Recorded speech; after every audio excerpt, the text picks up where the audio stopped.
Matt Zeller, former first lieutenant during the war in Afghanistan, former combat advisor with Afghan security forces, co-founder of No One Left Behind, a veterans organization that offers services to former Afghan and Iraqi interpreters who resettle here in the United States. Mr. Zeller, it's almost ironic now to state the name of the organization you founded, given what we're watching go on, though I'm curious to hear your reaction of this consequential speech by the American president.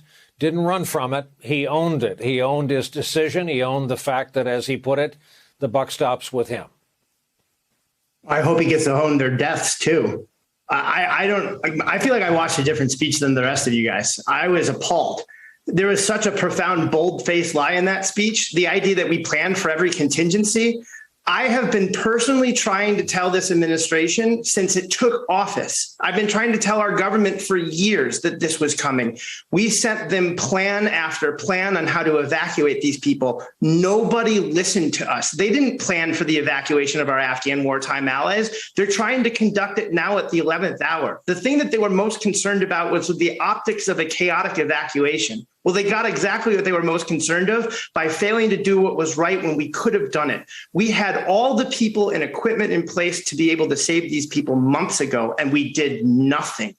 I'm appalled that he thinks we only need to take 2,000 people. There's 86,000 people who are currently left behind in Afghanistan alone. We've identified all of them for the government.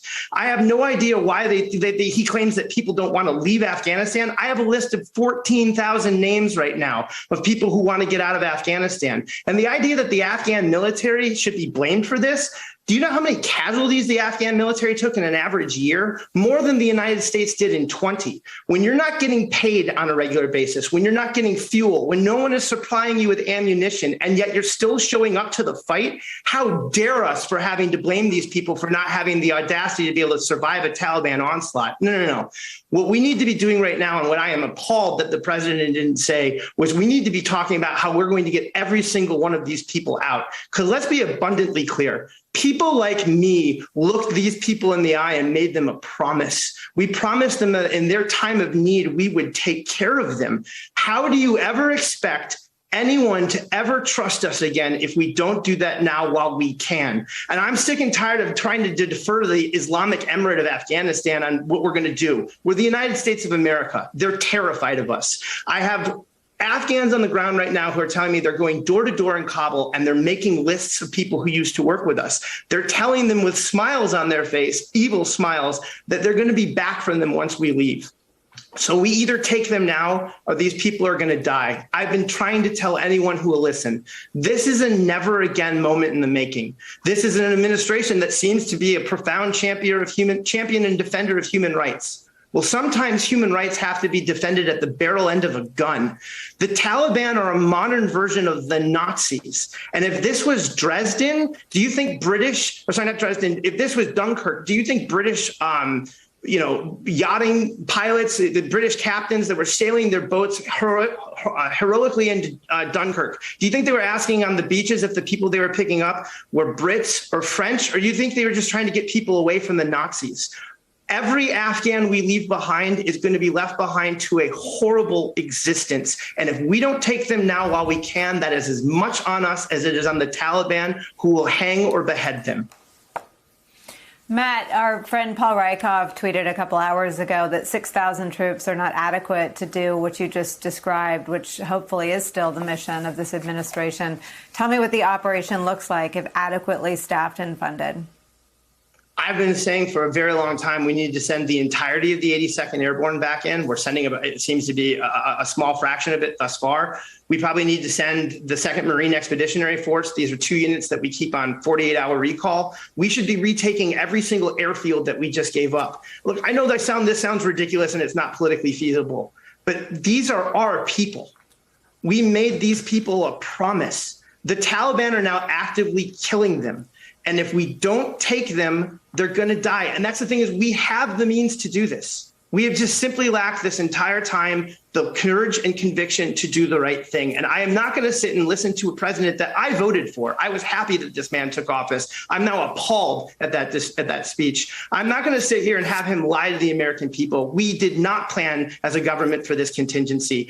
The American people, the advocates who have been pleading with the government, did plan for it. You can go to our website, evacuateourallies.org. It's been up for months. We had a plan in writing. We tried to give it to them. I have receipts. I put those out on social media. No one got back to us. No. I'm not going to let them get away with this.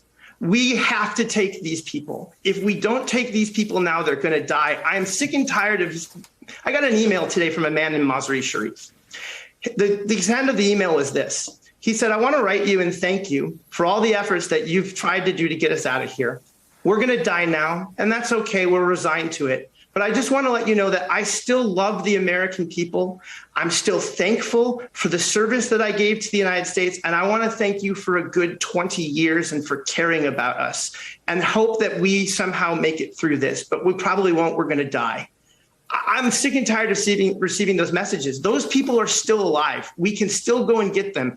The Taliban are not going to wipe these people out so long as we have a beachhead. We should be holding that for as long as it takes to get every single one of them out. And if necessary, we should be doing it at the barrel end of a gun. If we don't, no one is ever going to trust us again. And people like me are going to come home in body bags. The only reason I'm sitting here talking to you today is because my Afghan interpreter saved my life in a battle 13 years ago. He'd be the first person to tell you that if he thought we weren't honorable people, he wouldn't have been standing next to me.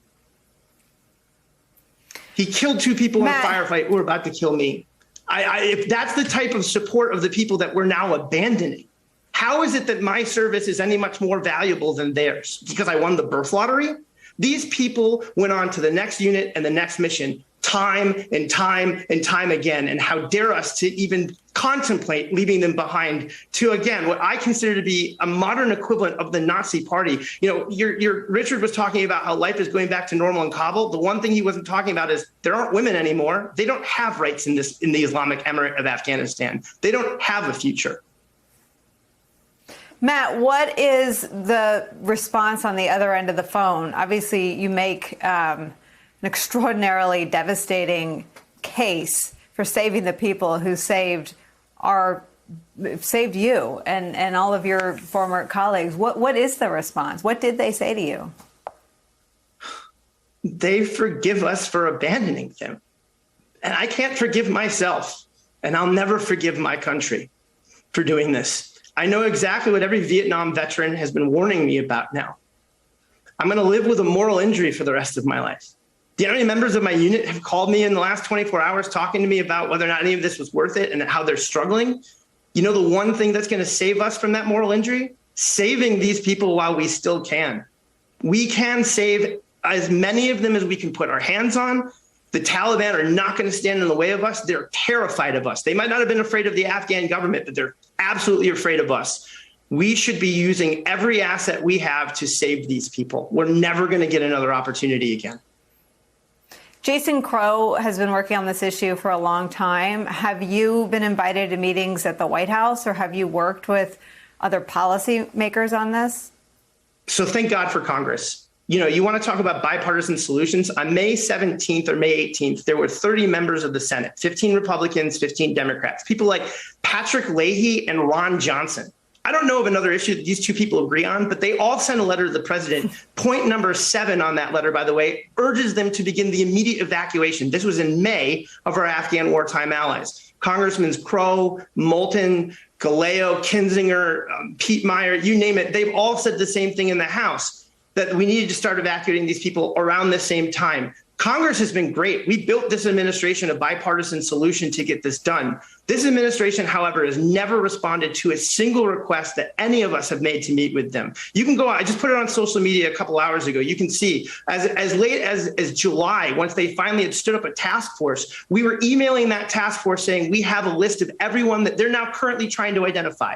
In the last 48 hours, they finally reached out to us. They said, give us everything you have. We've been trying to give it to them for months. We knew who all these people were. We knew where they were. We knew how to get in touch with them. We had verified all of their service. And by the way, Richard's right. Processing these visas is pointless. We have a biometrics database. we should be using it to verify their service. If they're in the database, it means that at some point they served with the United States. The Taliban is certainly using that database. They're using it as a hit list because they stole the database and the technology that one can use to access it. And so that airport in Kabul, the reason why all of those Afghans who are currently inside the airport won't leave is because the Taliban have a checkpoint outside at the front gate, and they're identifying anyone who comes out. And if you pop up in that database, you're disappeared. You're never seen again. So we should be doing everything we possibly can to get these people out. We have the means to do so. We tried to communicate this to this White House for months, and no one listened.